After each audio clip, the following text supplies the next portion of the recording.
Hey, good morning, good afternoon, good evening, wherever you are. Scott Luton, Greg White with you here on Supply Chain Now. Welcome to today's live stream. Greg, how you doing? Yes, wherever you are, wherever that may be. I'm doing well, thank you. Okay. Sorry, what? Thank you for answering the tough questions. So Yes. you are still in Kansas City, is that right?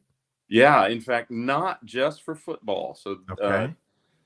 today I'm attending a conference called Mid by Midwest. It's kind Yep. of the Midwest version of South by Southwest, so maybe a little Okay. bit more stoic and uptight, but still a fun collection, hopefully fun collection of entrepreneurs and founders and venture capital firms and other leaders in mostly the tech space. So we'll Okay. see. Maybe I'll give you a review of the first day tomorrow, Scott, during our webinar live stream. That sounds great. With And Shannon from Rate Links. Yeah. yeah, that's right. Oh man. Yeah, don't miss that, by the way.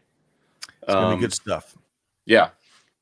But I'll give you a little bit of a review there. That'll be interesting to Shannon. No, it won't be at all, but we'll make him sit through it. Well, as we were sharing pre-show, beyond all of that, it looks like you and I are teed up to have a midterm discussion in our blue and red. So, who won, who didn't, and man, I'm not sure who did win. Right? I don't know which color I want to be wearing right now. So. Me neither. And I'm going to keep on. Well, let's talk about supply chain instead of politics today. How about that? Well, does that sound like a plan? I think there's one thing we should all be able to agree on, and that is gridlock is not the problem. Gridlock is our only hope. So let's go with that. Right. So moving right along here today. Today, folks, it's the Supply Chain Buzz powered by our good friends at 6 River Systems, doing some awesome things from automation and making industry happen better and faster and yeah, better for your people as well. And Chuck. And Chuck. Right. You know what? Chuck should have made an appearance today. You know what? We need a little video of Chuck if they're gonna sponsor this thing. Maybe like even a still shot or a video of Chuck doing his thing. Well, on that.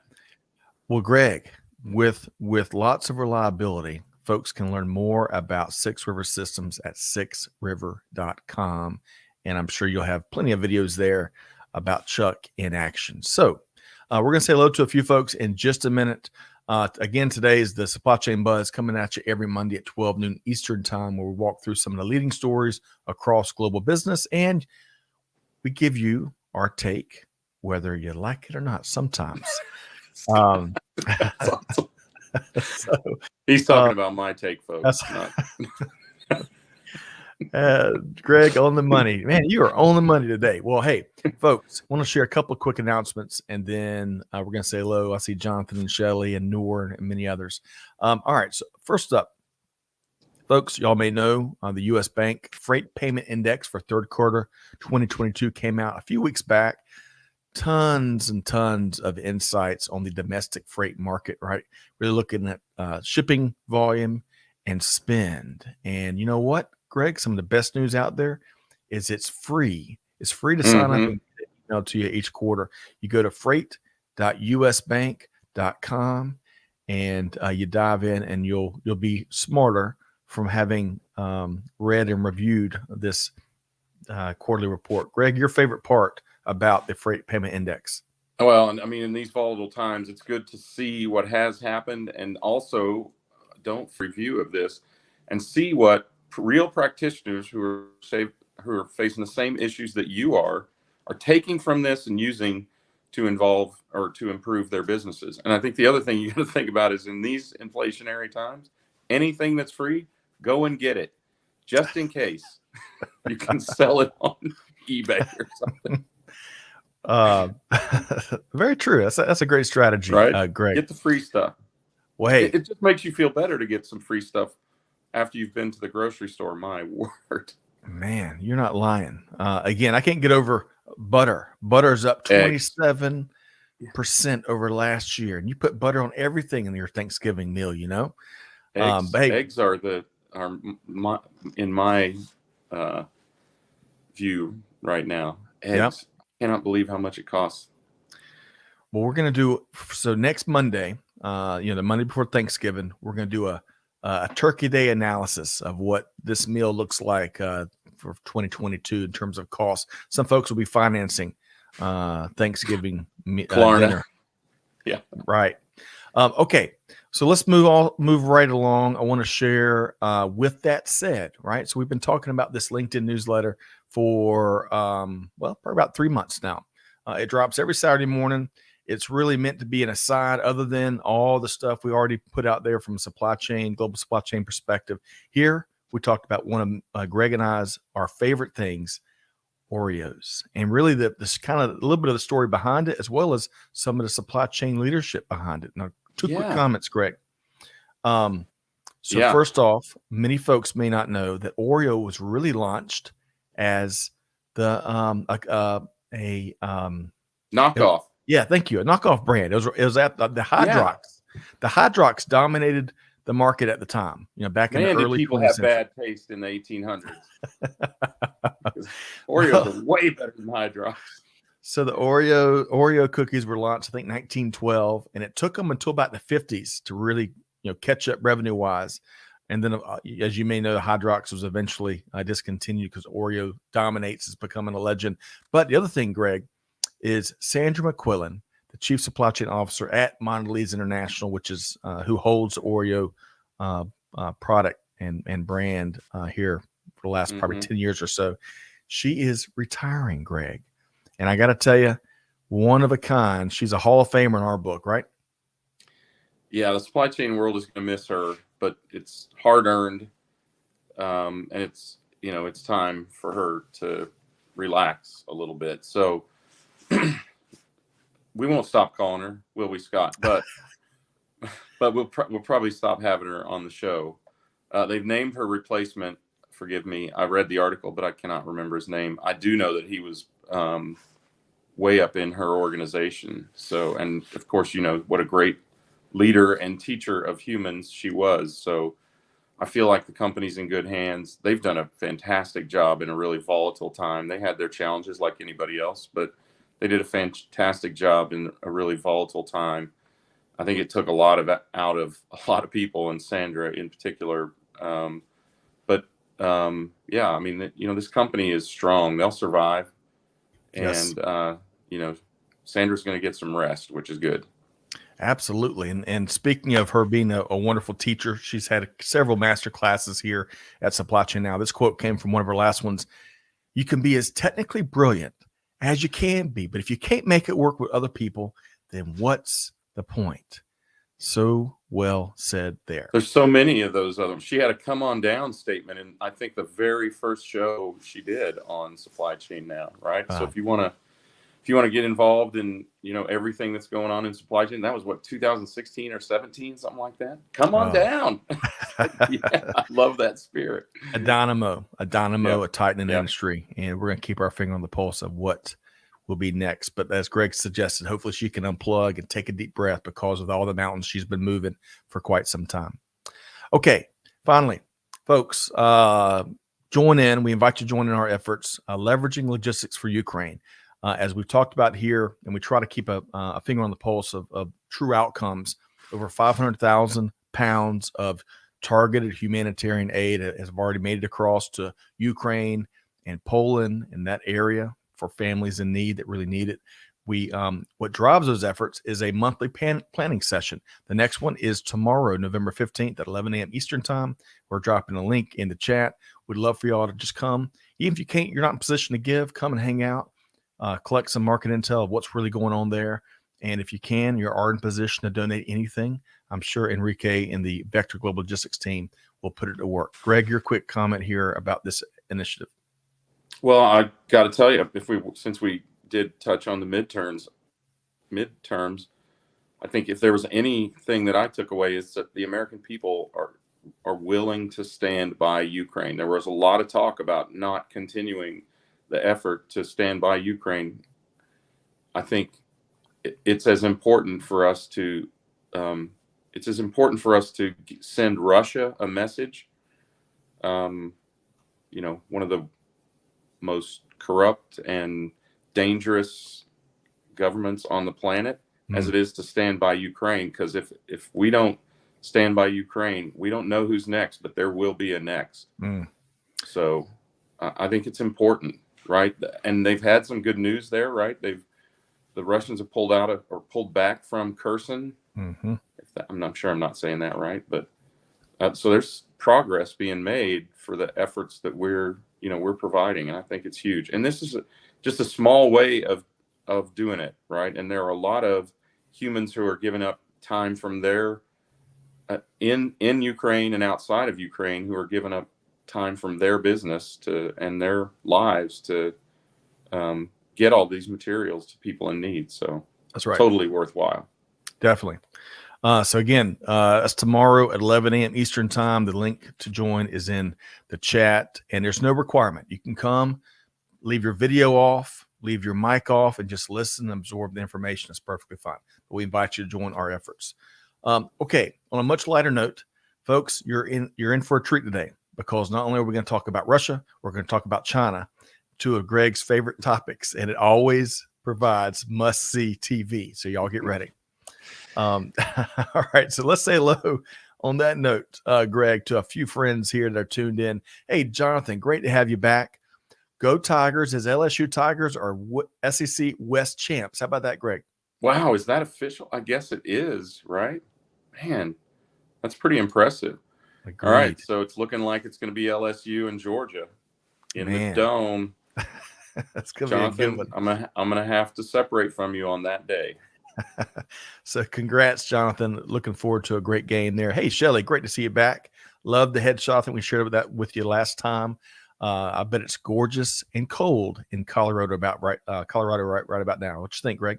Yeah, I mean, they were talking about starting skiing about now in Park City, and depending on where she is, she's on the proper, I don't want to say the right side, the proper side of the mountain. Yep. It may be time to bust out the parka ski gear. Yeah. Oh, well, the parka's out, because it was probably 70. I just imagine in Denver, it was probably like Kansas City. It was 70 last weekend, and it was 18 this weekend. Well, stay warm, Shelly. Nor via LinkedIn. Great to see you. Let us know where you're tuned in from. Great to have you here today. Hey, Gino from North Alabama is with us here today via LinkedIn. Great to see LGP. You know what? I meant to grab the pictures of him rocking. He's a drummer, musician. I meant to grab one for today. So Gino, we'll do that next Wednesday. Glormar from gorgeous and sunny LA. A bit cold morning, but it's warming up quickly, she says. Cold in LA is laughable. I don't know. Occasionally they'll get a cold blast. They've gotten some of that in Arizona too. So right. As we mentioned, folks, y'all go check out Six River Systems, doing some great things across the industry, really cool things, especially from automation and really empowering your people and making their jobs easier. So y'all check that out. Also, the team, as I mentioned, dropped the link for a free, as Greg suggested, a free freight payment index comes out every quarter. So y'all don't miss that. All right, moving right along. Let's see here. David Glover from Minnesota via LinkedIn. David says, snowy morning. I bet it is cold, really cold up there. It's the beginning of the end. It is cold up there. What a great game. Was that Minnesota and Buffalo? And didn't Minnesota pull it out? Thank you to all of you Vikings fans for putting the Chiefs in the driver's seat for home field advantage through the playoffs. Yeah, and a great game, just unbelievable.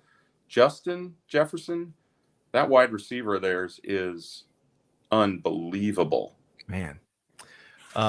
Kim Winter, the one and only Kim Winter, is here with us today. Greetings, gents, from the DP World Global Freight Summit in Dubai. Man, I bet he is having conversations with movers and shakers, Greg. Well, I don't know how many. He goes to so many events. I don't know how he does it. He's got to be a bazillion miler. I bet so. I bet he's got like 17 diamonds on that Delta card of his. T-Squared, good Monday, folks, he says. Hope the cold slap ain't jolting y'all. Bring on the nourishment. It is coming. It is coming. It's coming. And let's see here. Shelly is talking about it's really cold. She's west of Denver. Ski areas are really close by. And she's going to be breaking out the parka and the whole ski bib. Man. soon. How about What a that? great time of year. Gorgeous, gorgeous, gorgeous. Okay. So I know we couldn't get everybody, but welcome in. Hey, y'all keep the comments coming throughout the hour. We've got some really neat stories we're going to be walking through, and we'd love to hear your takes as well. All right. So Greg, are you ready to get down to work here today? I suppose so. Yeah, let's get to work. Let's do it, man. Let's do it. So first up, we're talking about a familiar big brand name, Stanley Black & Decker. So according to our friends over at Supply Chain Dive, the company is cutting some 50,000 SKUs as it transforms its supply chain. Now, SKU rationalization is nothing new, right? We've seen it for years, right? I mean, it's been used for decades, but we've seen a lot of it in the last few years. Now, one of the outcomes from the plan is savings we're talking $500 million, Greg. Holy cow. Now, that's $500 million.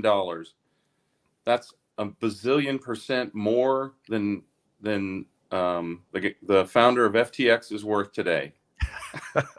Well, maybe they could take some of those. This is going to be me. Maybe they take some of those savings and get a new sign there, new exciting, light bulb, neon fueled sign. We'll see.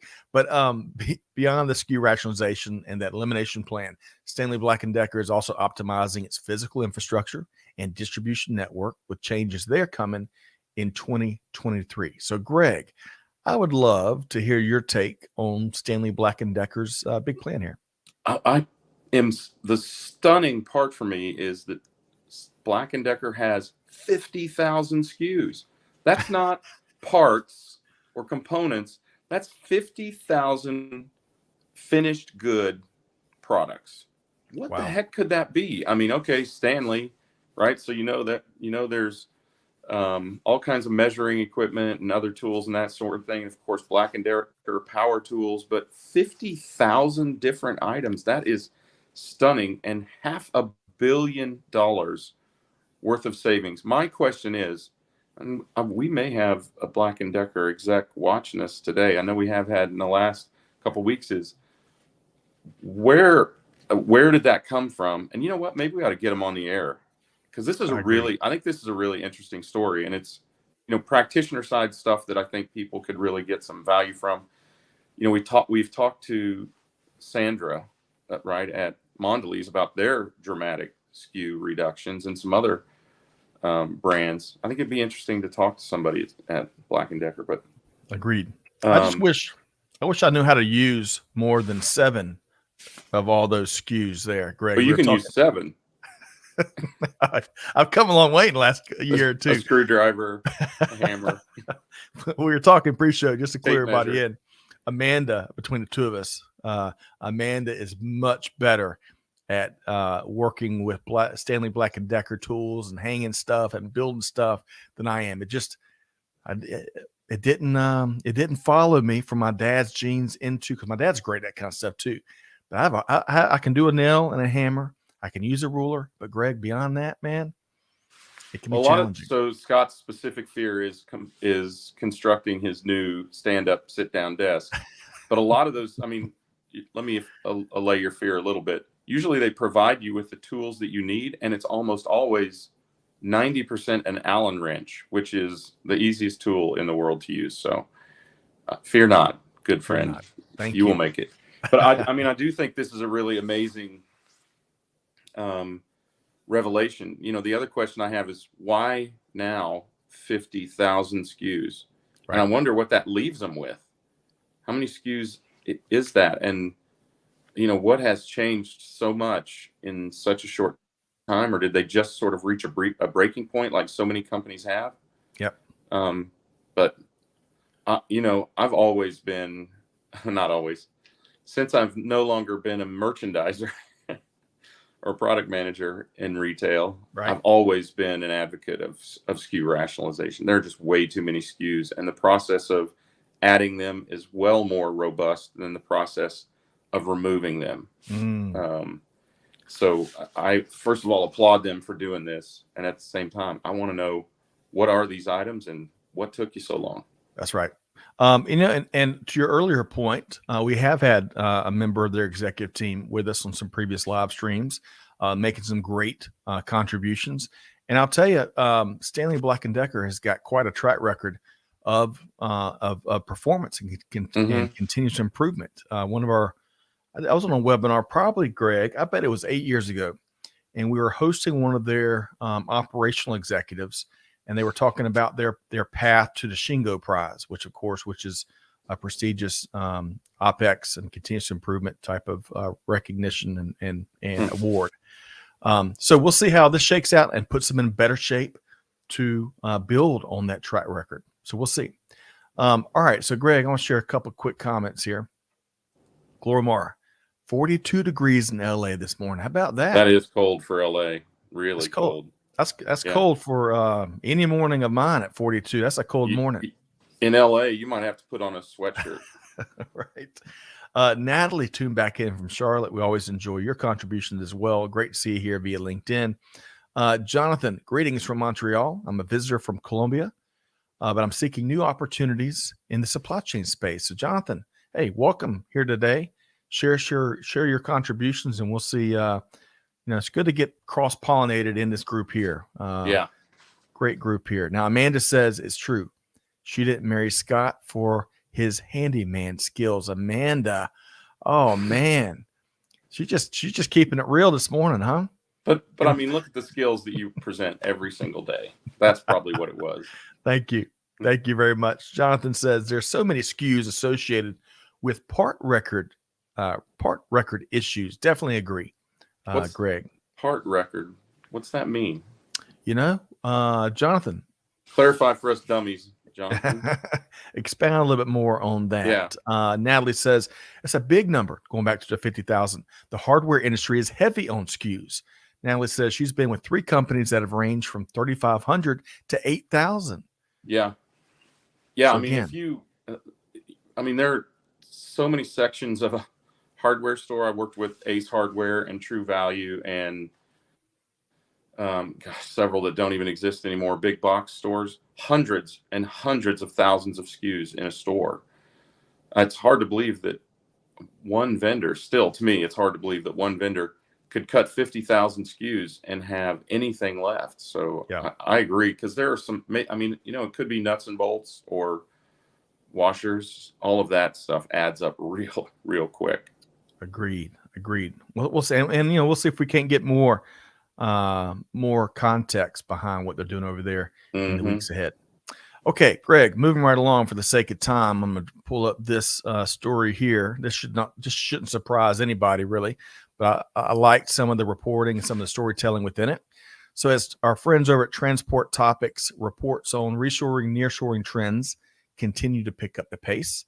Now, a variety of factors, as we all know, have fueled this movement, right? From costs to the pandemic to supply chain challenges.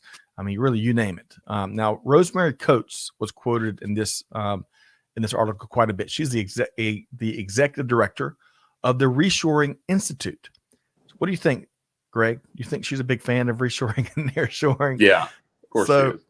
Now, Rosemary points to a 25% penalty tariff that's also adding fuel to the fire. So I guess if you make it in China, make the stuff in China, you ship it to the U.S., you pay the penalty. Now, if you make it in Mexico and ship it to the U.S., not only do you avoid that significant penalty, but you can take advantage of other USMCA benefits. Now, Rosemary Coates also pointed to a couple of her recent reshoring wins. Say that 5 times fast. Recent reshoring wins, including a UK-based water purification system manufacturer, which chose to, rather than expand their current production line in China to serve the growing U.S. market, they just went and built a factory in Dallas. Love that.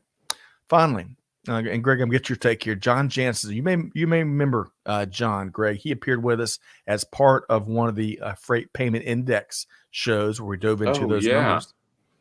Now, John is a supply chain leader with Sanmar.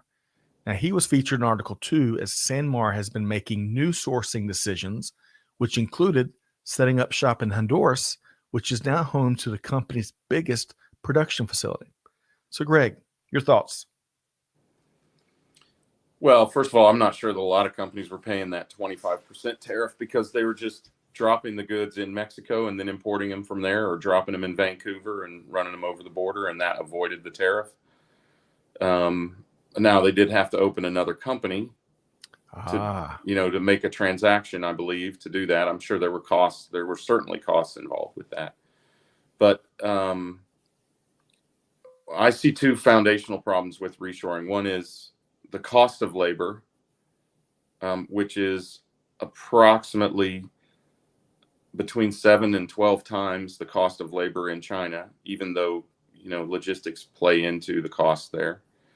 The cost of getting it there once it's built. And the other is the availability of labor. We have talked for years, Scott, about people staying away in droves from manufacturing jobs.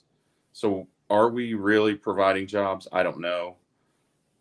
If we can do it economically, I believe that's a good thing. Honestly, I think this is just,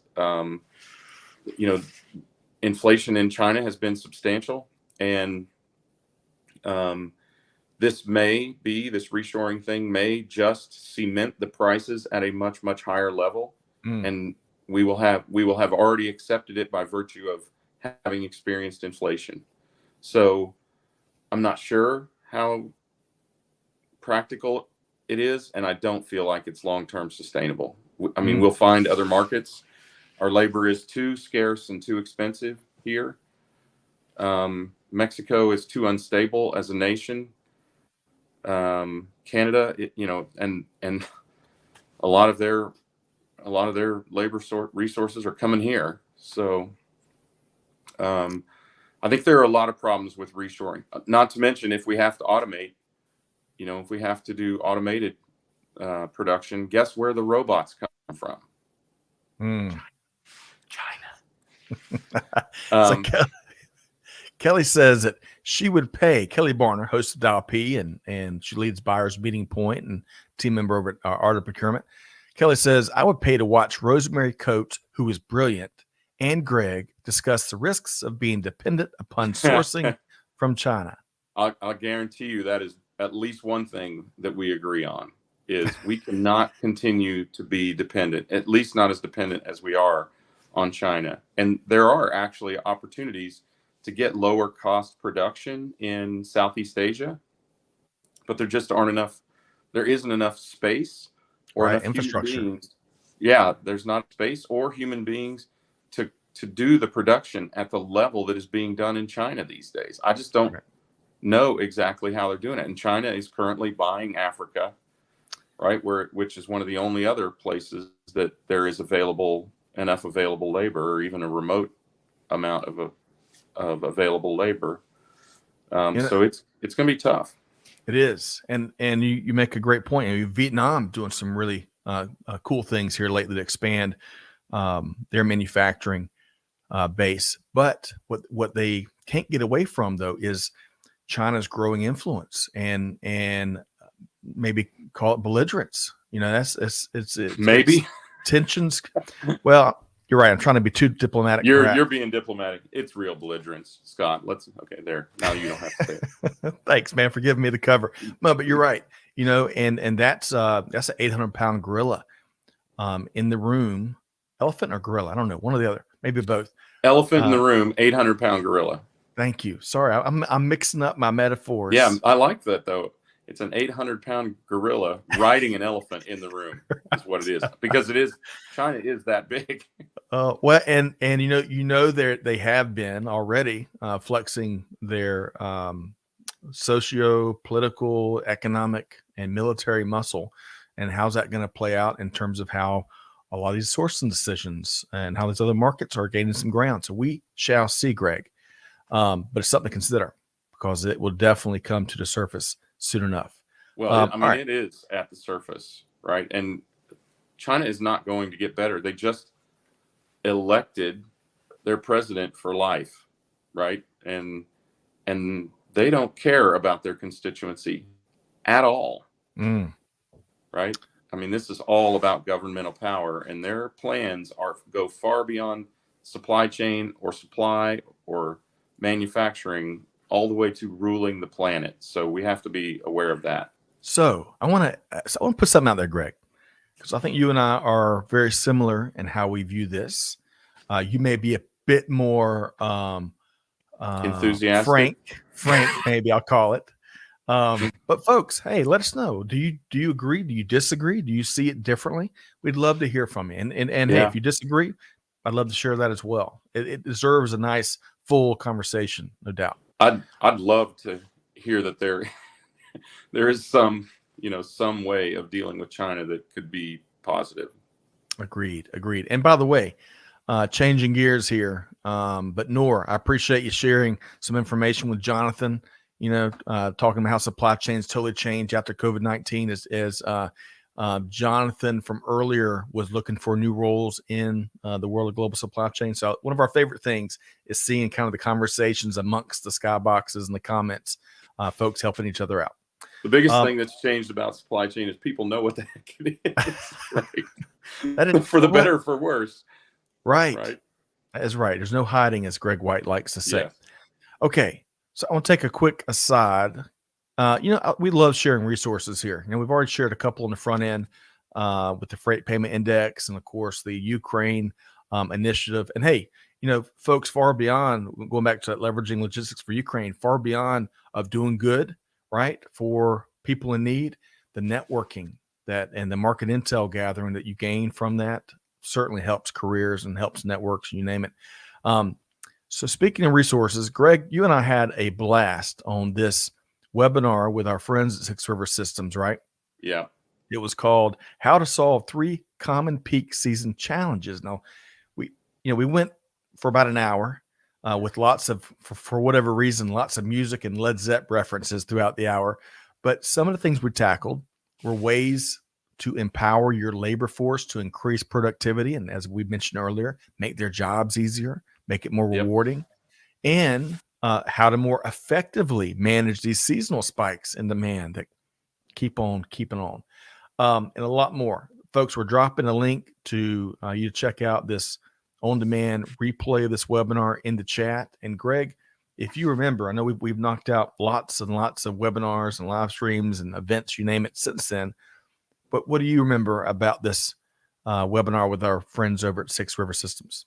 Well, we're in the stage of peak where it's not whether you've got it here or not, or whether you're going to get it here or not. It's whether you're going to get it to your customers, right? And fulfillment is the only thing you can still impact right now, because if you don't have it by now, or you don't have it very close to being here, it's already too late.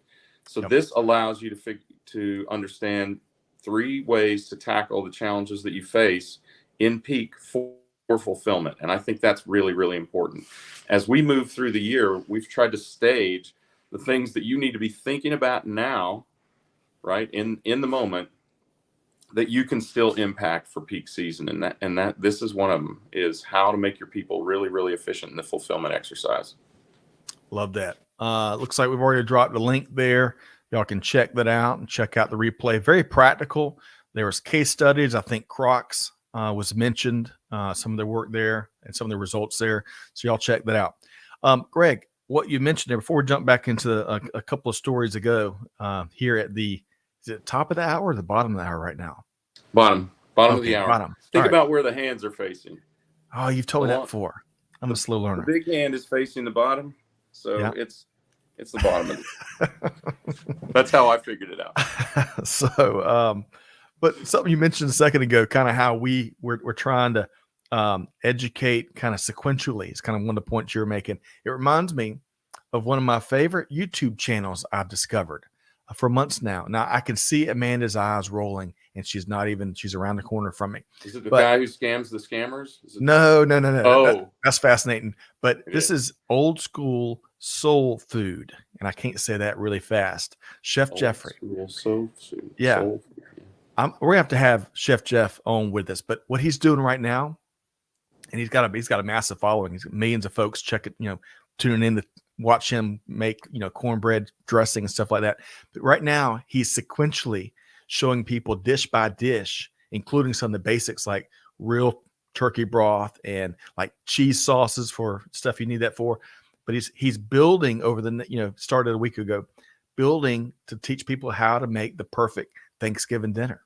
And I'm gonna tell you, for someone that loves practical content, especially like no nonsense, I'm gonna show you how to do it. It is wonderful. It is comfort food, no pun intended, and it makes you hungry too, Greg. So win-win. Scott, while Amanda is building your desk, you can build a soul food Thanksgiving dinner. How about that? Oh Seriously, gosh, you got the cooking gene, don't you? I do love cooking. I sure do. And you know what? I'm going to see if Amanda or Clay, and by the way, big thanks to Amanda and Clay behind the scenes, and Chantel for making today's production happen. Catherine, good vibes to where you are. Hopefully you're getting some good chicken noodle soup, but we'll see if they drop. We'll see if they drop the YouTube link to Chef Jeffrey. I tell you, he's genuine people, and I've really enjoyed it. Okay, Greg, we have gone way off track here, but I can't isn't that what people tune in for, though? I don't know. We'll see. Maybe somebody should answer that. Do you like it when you do this or not? All right, folks, we're getting back to the news. This next story is, I think it's my favorite of what we're covering here today, because it really, whether you agree or disagree, with Steve Banker is the author of this book here via Forbes, this article in Forbes. Whether you agree or disagree, it'll stop and make you think. So, Greg, I want to tee this up. What it really focuses on here, Steve Banker via this Forbes article, is top trends impacting the world of supply chain. He's not really talking about trends in supply chain. He's really talking about forces that are impacting the world of supply chain moving into 2023. So I'm going to list them all. And then, Greg, I'd love for you to tell me and tell all of us what you think is going to be the biggest one that business leaders should really be focused on. All right. First one, inflation, should surprise nobody. Second one, the pending recession. You could argue you could drop pending already. The third one, get this, and this is how Steve puts it: China is not a dependable partner. The fourth one is what he deems the N-tier supply chain, really thinking, visibility upstream and downstream, first, second, third tier, and so on and so forth. ESG compliance, 5, and 6, greenhouse gas reductions. And of course, with COP27 taking place in Egypt this week as a backdrop, we all know a lot of the conversations going on around those last couple. Greg, out of all those, what's one that we should really, really be focusing on? That one. Gosh, I don't know. I mean, I don't know how you focus on just one. I would say you could combine greenhouse gases into ESG. Yep. And make that one. But I think this is the problem with supply chain, is you can't focus on just one. I wish I could say one, Scott. I mean, every time you said a new one, I was like, that one. Oh, no, that one. Oh, wait, no, all of them. So, this is the complexity, and this is what makes supply chain so difficult to manage. If your sales suck, you can always say, we need a new, it's easy to discern, at least it has been in my history. Yep. It's easy to discern our salespeople suck, our sales method sucks, our sales messaging sucks, or something like that, and go, we need to do better here. Right. With this, because so many of these are external impacts, and that's what Steve talks about a lot, is these are things impacting your supply chain. Because these are external impacts, and every one of them produces a different kind of risk. And I believe that supply chain is a risk balancing exercise. I think you have to focus on all of them. What I think is really exceptional about this call to action by Steve is that he's not talking to supply chain professionals. He's talking to C-suite executives, right? And just think about trying to even do that just 3 years ago. Who would have listened? But now, not only can you speak to these C-suite executives that some have no idea how supply chain works, and shouldn't, by the way, but do now have an interest and are probably lost in what the hell do we do? I think the thing you have to do is, for your organization, you have to assess which of these is the top risk for your organization. And don't focus on just one, but focus on them in descending order of risk to your organization. Yep. Because inflation is going to continue to persist through 2023. I just did a commentary today where Fitch Ratings said they expect the Feds all over Europe and the U.S. to continue raising rates through Q2 of next year, and for inflation to persist at least through 2023. They've also said that a soft landing is now not possible. So recession is, recession, unlike the brief and small recession we've seen so far, is inevitable. And there's a cascading effect from all of those things. So, definitely focus on the ones that impact your business the most, and maybe those that will impact your business the most recently or most proximately, and start tackling those. Yep. Love that. Look, if you have a good supply chain and you don't focus on the disruptions that you'll face, but you focus on the fragility that exists in your supply chain, any disruption will have less impact if your supply chain is less fragile.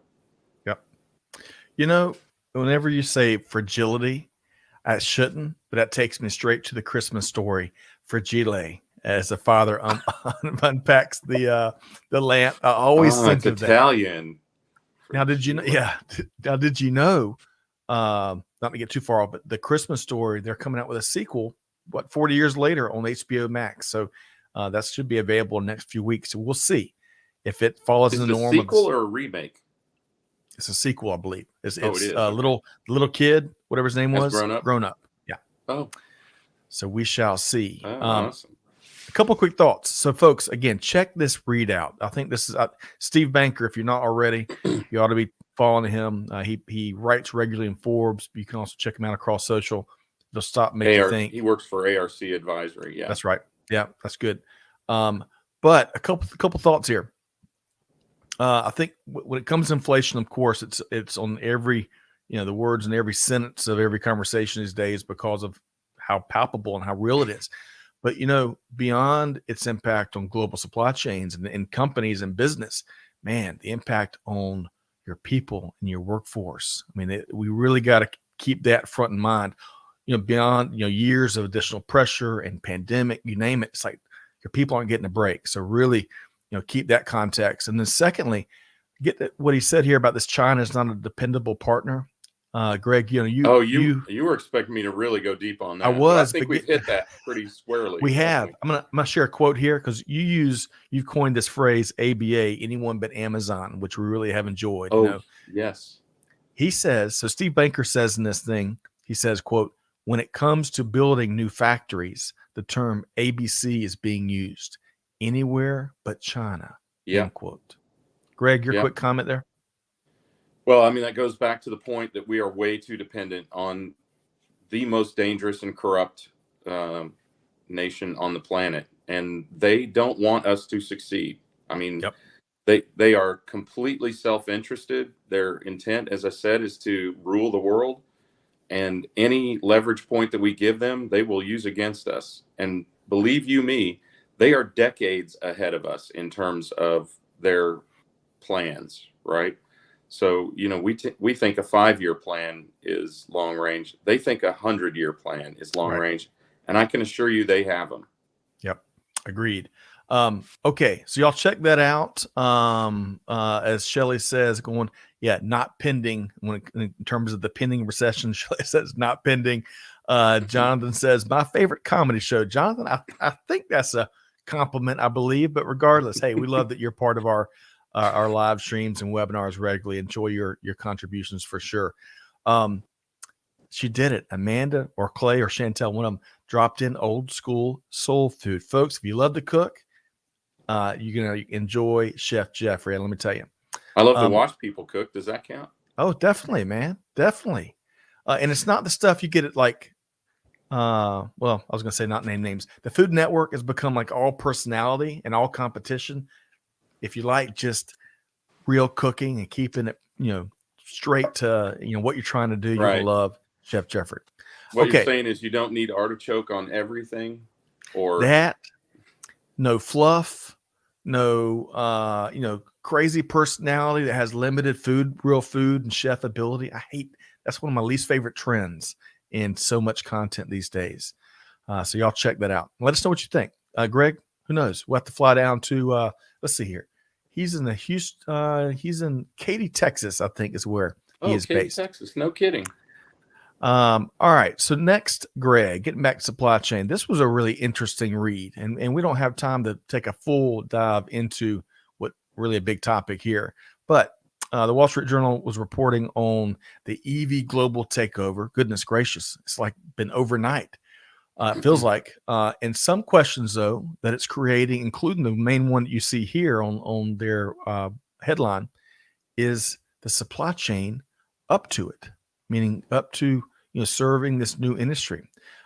Greg, I'm not going to unpack it too much. We don't have a whole bunch of time. But, Greg, your thoughts when it comes to EV, when it comes to how global supply chains are supporting it, how consumers are embracing it, seems like in droves. General thoughts. Your thoughts, Greg? Yeah, I think they stopped short of what they should be asking, which is the planet up to it?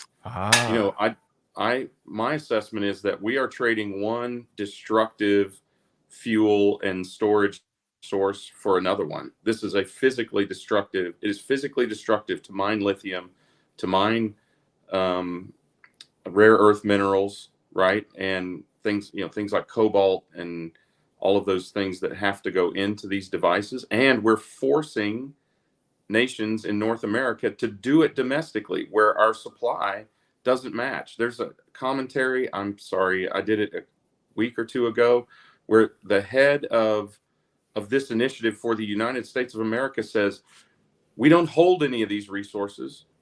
We don't mine any of these resources. We don't even search for any of these resources. How could we possibly do it? And what they're going to do is they're going to foist this into nations that are already being destroyed by overmining. Countries like Chile and Argentina, which I happen to have a particular affinity for, being my family's home country.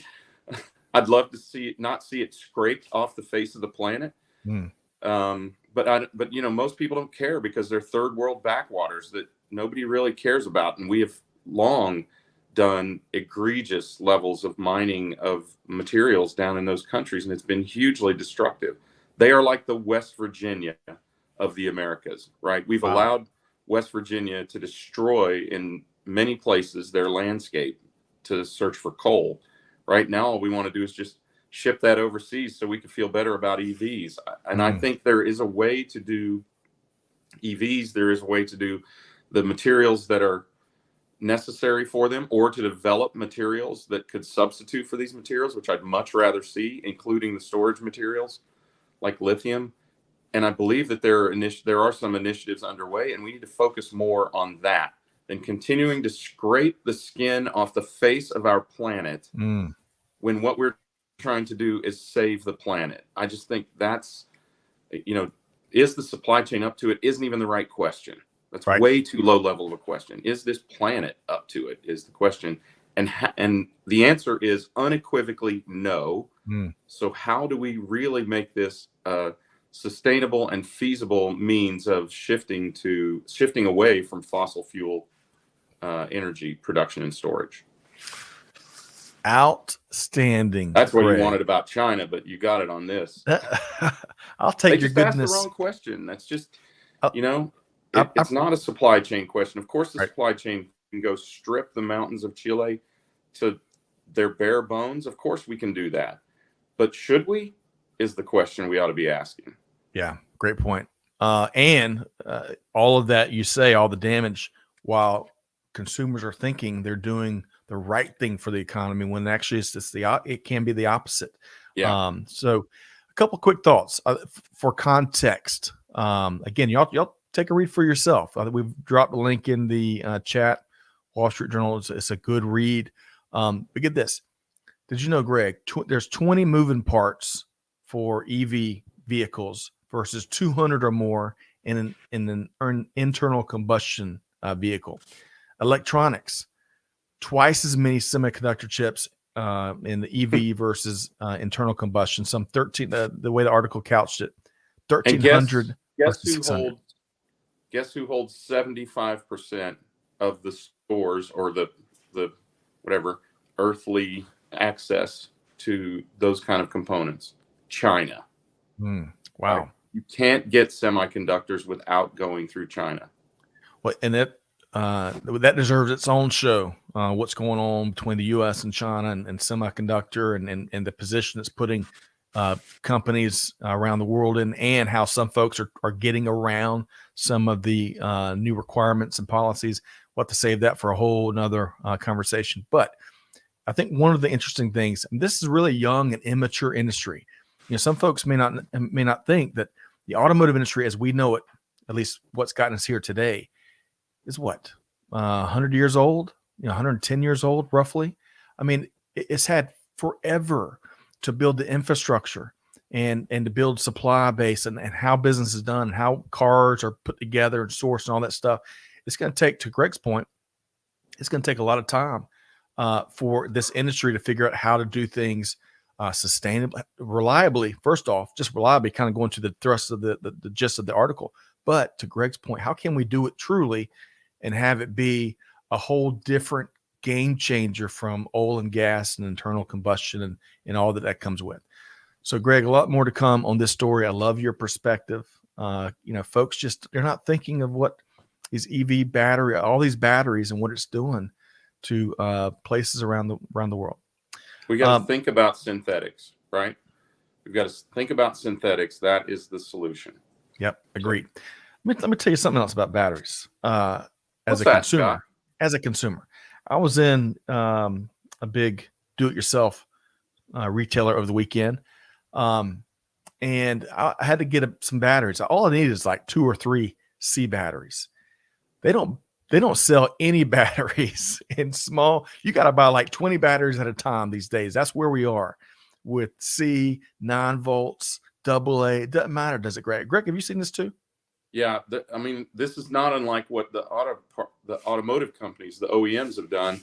They don't build the companies, or they don't build the cars with very few options on them anymore. Why? Because if they're only going to build a limited number of products, they're going to build the stuff with the highest gross margin, which is why companies' gross margins are higher than ever.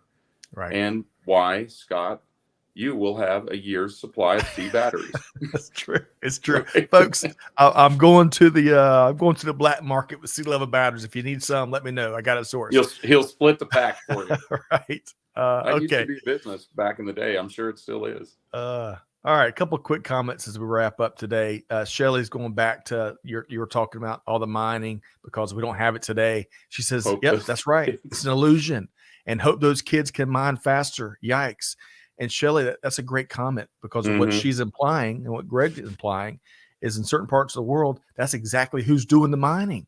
It's kids, it's modern slavery and human trafficking, so that these mines can be fully staffed in many ways, and that's certainly a travesty, Greg, huh? Yes, it is a travesty. And also speaking, and Amanda and Clay and Chantel, y'all probably aren't going to have time to find this article, but going back to Kelly Barner, on a related note, Kelly Barner was with us earlier. I'm going to bring her profile back up if I can find it, because y'all should be connected. If you love supply chain, especially procurement and great writing and analysis, you got to connect with Kelly Barner. Here she is right here. Kelly, going back to the N-tier subject that Steve Banker wrote about, Greg, in that article, and the lack of visibility there.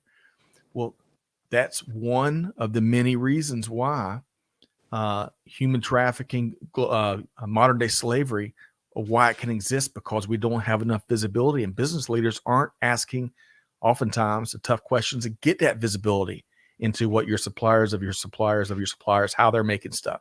And it's all interconnected. It really is. Okay. Let's go to, hey, Mervin's back with us. Mervin, great to see you. And look at that new headshot, Greg. Can you see that? Mervin looking good. I'm Mervin. What's up? I love it, man. He says, hello, everyone from Dublin, joining after a long time, but this time from YouTube. EV parts supply is the tricky part, but the sales and demand is not cheap either. he ain't lying, Greg, Mm-hmm. right? No, he's dead on. I mean, it's a very complex scenario. So I'm sending this to Amanda so she can Okay. show people this article that I wrote about it as well, so people can probably get a clearer picture of what my position is on it than what I'm saying here, because I don't want anybody to think that I'm against EVs in any way. Right. First of all, they're faster than hell and they're fun to drive, and they handle like crazy because all of the weight is below the axles. So right. I'm all and by the way, they save. I mean, they are much more friendly to the environment, but I think we have to do it the right way, right? And we don't need to rush to find a new way to kill the earth. This is my concern. Yeah, well said. Well said. And we'll see. Amanda and the team should be able to drop that link in the chat. Y'all check it out. Hey, Shelly says this is new for me. Jaws of life cannot be used on EV unless there's been some recent changes. Greg, that's new. I did not know that. Yeah. Why is that, Shelly? I want to know why that is. That's fascinating. Shelly is a fountain of knowledge, as always, but especially today. Shelly, keep bringing it. Okay, so Greg, we're going to give the team a second. Hopefully, we can get that link up. Y'all should check that out. I texted it to her. Sorry, Amanda. I know you're busy. So, over the as we're starting to wrap here on today's Supply Chain Buzz, I tell you, well, wide ranging, but man, no shortage. I really enjoyed the articles that we walked through here today.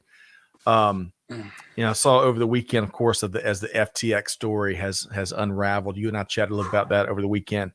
Mario Pulowski, which is a wonderful follower, person to follow across social. He found this graphic, and I think it was might be Fortune magazine, where they put their top 500 innovative business leaders. Well, he put this graphic because it was the leader of the FTX was top innovative business leader, and then right next was like the previous years, or maybe the edition from a couple years ago, and it was Elizabeth Holmes from Theranos. Yes, Theranos. Yes. So of course, all that's still pending. About to go to prison for 15 years, right? For fraud, right? So, it was Forbes. It was one of those was at least Forbes, because SBF, Bankman-Fried, the FTX guy, was on the cover of Forbes. Yeah, but yeah. Well, I mean, look, they want to sell magazines. They're not legally vetting this, right? By the way, total rumor, but rumor has it somehow $2 billion slipped out the back door. I saw that FTX somewhere. I saw that. Holy cow! Yeah, SBF is in the Bahamas. If anybody is looking for a buddy who has $2 billion, you may have found your guy. I think everyone needs a buddy that has $2 billion to spend, right? Unless you've got 20, then he's kind of a drag.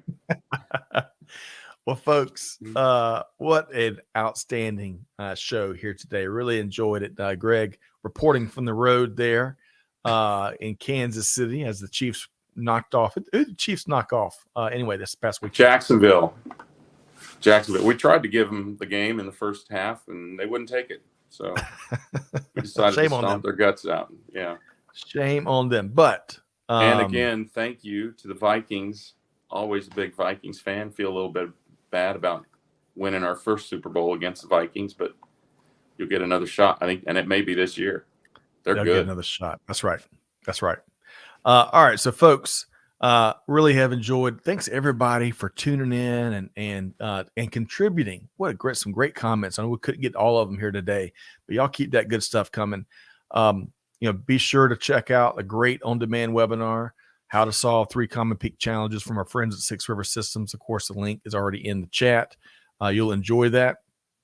Very practical, no nonsense, and really a fun conversation. And look here. We got Greg's posts. Folks, click on that. But I got to challenge it. I want to challenge y'all, though. Chat, drop your comments on that. Let Greg know and our team here what you think, what your take is. That's someone, as much as I enjoy your commentary, Greg, every Monday, Wednesday, and Friday, man, the responses you get, some of those need their They own are TV shows. always read the comments. They Right. are always incredibly thoughtful. I mean, people are always adding to the story or, giving another perspective. And I love that. I learn as much from the commentary as I do from researching for the articles. Agreed. All right. So that's the show today. We gotta leave it there. Hey, from our entire Supply Chain Now family, we want to wish all the best to one of our favorites, Sandra McQuillan, the retiring Chief Supply Chain Officer with Mondelez International. Folks, go check. You can check out what she's done here or anywhere else. I'll tell you, she's a special leader. The industry is better off after what she has done. Been moving mountains and taking Amen. care of her people and taking care of industry. To our team, thanks, Amanda, Clay, Chantel, Catherine, everyone for making production happen. Thanks all y'all for that show up on these Mondays at 12 noon and bring it each and every time. I'm not talking about turkey sandwich. You bring your perspective and your expertise, and we really have enjoyed that. Greg, always a pleasure knocking this out with you each week. Likewise, and thank you for always bringing the good news. Hey, we try. I don't know if everybody's tuned into you for good news, but man, you need to follow this guy if you need some good news for sure. Yeah, good news, how to cook, who to go learn how to cook from. I should say that. I'm an amateur, but regardless, good news out there if you go looking for it for sure. Folks, whatever you do, hey, hopefully you find some of these insights actionable because it's all about the actions you take with the information you have, right? Deeds, not words. On that note, Scott and Greg, the whole team here, challenge you to do good, to give forward, and to be the change. And with that said, we'll see you next time right back here at Supply Chain Now. Thanks, everybody.